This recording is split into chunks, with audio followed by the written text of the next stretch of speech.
When Jesus announces he's going to stay with Zacchaeus, the crowd is unhappy.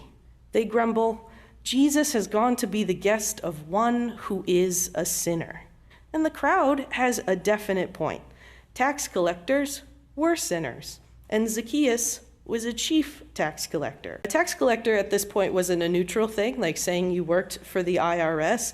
Tax collectors were Israelites who were employed by the Romans to tax their fellow Israelites. And tax collectors would have to pay the Romans up front, all the taxes, and then they collected money from their fellow Israelites to get paid back and then make some interest off that. But this system was easy to abuse, and the Romans didn't care if tax collectors overtaxed people. The Romans had already gotten paid. So many tax collectors got wealthy off shaking down their neighbors for more taxes than they'd owed.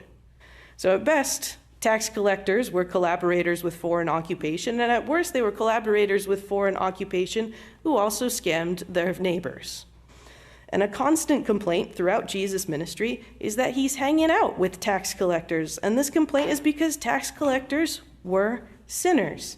They were very disliked and disdained. Tax collectors were just not the sort of people you wanted to be seen with or people you wanted to hang out with. So the people in the crowd had solid grounds to grumble about Jesus staying with Zacchaeus.